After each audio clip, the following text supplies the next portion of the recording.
প্রশ্নটা ঐক্যবদ্ধ শিক্ষার্থী জোটের মিনহাজ ভাইয়ের প্রতি। ভাই, আমরা দেখেছি প্রচারণার প্রথম দিন আপনারা ক্যাম্পাসের বিভিন্ন স্থানে পিভিসি ব্যানার যেটাকে বলে ওইটা স্থাপন করেছিলেন। নির্বাচনের আচরণবিধি লঙ্ঘিত হবে বলে আপনারা পরবর্তীতে সরিয়েও নিয়েছেন। তো আমার কথা হচ্ছে পিভিসি যে ব্যানারটা ওইটা তো হচ্ছে স্বাস্থ্য ও পরিবেশের জন্য ক্ষতিকর। তো আপনারা প্রচারণার মাধ্যম হিসেবেই যদি এমন কিছু ব্যবহার করেন যেটা স্বাস্থ্য ও পরিবেশের জন্য ক্ষতিকর, তাহলে স্বাস্থ্য ও পরিবেশ সম্পাদক পদে আপনার প্রতি আমরা আস্থা রাখবো কীভাবে? এবং আমার সেম প্রশ্ন ছাত্রদল সমর্থিত ভাইয়ের প্রতি। আপনাদের প্যানেল থেকে আমি এমন একটি লিফলেট পেয়েছি যেটি হচ্ছে কাগজের উপরে পলিথিনের কোটিং করা, যেটা অবশ্যই মাটিতে পড়লে ডিকম্পোজ হবে না সরাসরি। তো সেম প্রশ্ন আপনাদের প্রতিও। প্রথম প্রশ্নটি ছিল মিনহাজের কাছে, ঐক্যবদ্ধ শিক্ষার্থী জোটের প্রার্থী, আপনি উত্তরটা দিবেন। জি, যিনি প্রশ্ন করেছেন তাকে স্বাগত জানাচ্ছি আমার পক্ষ থেকে। বিশেষত হচ্ছে যেহেতু এটা ডাকসু ইলেকশন, এই মুহূর্তে জাতীয় সবচেয়ে ইম্পর্টেন্ট একটা ইস্যুতে পরিণত হয়েছে।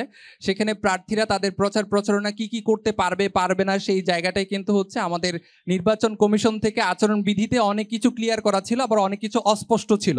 যেখানে পিভিসি লাগানোর পরে তারপরে যখন ওনারা আবার নোটিশ করেছেন যে এটা লাগানো যাবে না, এর আগে আমরা একটা সিস্টেম এখানে ফলো করার চেষ্টা করেছি। ওনারা বলে দিয়েছিলেন যে কোনো পোস্টার বা কোনো লিফলেট এগুলো কোনো জায়গায় গাছে, দেয়ালে কোনো জায়গায় লাগানো যাবে না। সেই জায়গাটা আমরা জিজ্ঞাসা করছি আমরা কি আলাদা একটা ফ্রেম তৈরি করে তারপরে আমরা লাগাইতে পারবো কিনা। তখন কিন্তু ওনারা জানাইছিলেন যে হ্যাঁ তোমরা লাগাইতে পারো, মানে কোনো গাছে বা দেয়ালে না লাগায়া। তো কমিশনের পুরোপুরি ঐকমত্য সিদ্ধান্তের বাইরে গিয়ে আমরা একজনকে নক করেছিলাম, উনি এটা জানিয়েছিলেন। ওনাদের অনুমতি নিয়েই কিন্তু এটা করা হয়েছে। আর যেহেতু এটা একটা প্রচার মাধ্যম, আমাদের 40,000 ছাত্রের কাছে যে কোনোভাবে রিচ করতে হবে, সেই জায়গায় এটা আমাদের কাছে একটা সহজ মাধ্যম হয়েছে। এটা হচ্ছে নাম্বার 1 পয়েন্ট। নাম্বার 2 হচ্ছে যখন আমাদেরকে ওনারা আবার নোটিশ করেছেন, আমরা বলেছি যে ঠিক আছে আপনারা প্রক্রিয়াল টিমের মাধ্যমে এটা দ্রুত সরিয়ে নেন, আমাদের এই জায়গা থেকে কোনো আপত্তি নাই। আমরা কিন্তু সেই জায়গায় স্বাস্থ্য এবং পরিবেশের জন্য যেটা ওনারা নোটিশ করেছেন সেই জায়গাটায় আমরা কোনো প্রকার দ্বিমত বা হচ্ছে বাড়াবাড়ি করা, জোরাজুরি করা সেই জায়গাটা করিনি। আর পরিবেশের জন্য এটা ক্ষতি হইতো যদি হচ্ছে আমরা এটাকে যেখানে সেখানে ফেলায়া রাখতাম, যদি এটাকে দিয়ে আমরা গাছে মারতাম বা দেয়ালে মারতাম, এই জায়গাগুলো কিন্তু আমরা সতর্ক থাকার চেষ্টা করেছি।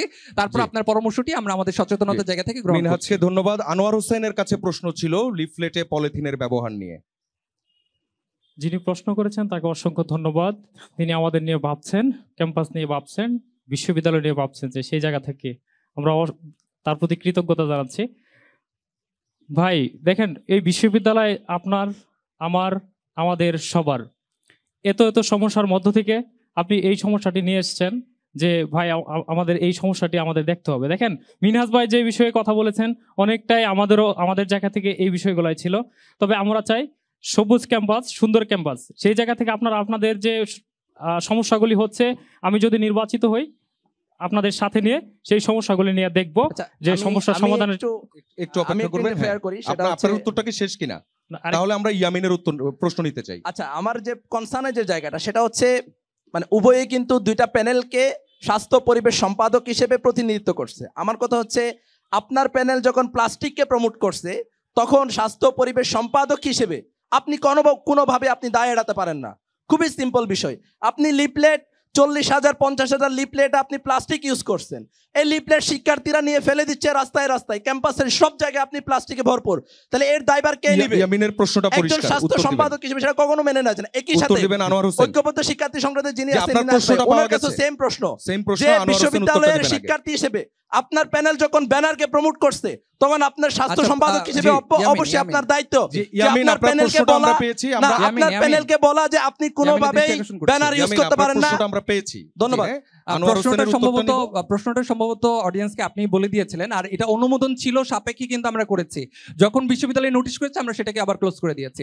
আমরা আইনের মধ্যে, আচরণ বিধির মধ্যে সেটা করেছি এবং পরিবেশের জন্য নষ্ট হবে এরকম কোনো কিছু আমরা সেখানে করিনি। আপনি পরিবেশ সম্পাদক, আপনি বিশ্ববিদ্যালয়ের জন্য আপনাকে ধন্যবাদ। আপনি বিশ্ববিদ্যালয়ের পরিবেশ নিয়ে কথা বলছেন, আপনার প্যানেল ব্যানার এবং লিফলেট এই প্লাস্টিককে প্রমোট করছে, পলিথিনকে প্রমোট করছে, ফেলে রাখি, সেটা তো কখনোই হয় না।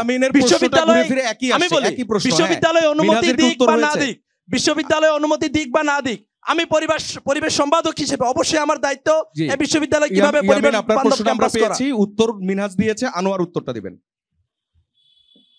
ইয়ামিন অনেকটাই ক্ষিপ্ত হয়ে গিয়েছেন। দেখেন আমাদের ক্যাম্পাসটাকে সুন্দর আমাদেরই করতে হবে, আমাদের জায়গা থেকে দেখতে হবে যে আমাদের কার কোথায় সমস্যা রয়েছে।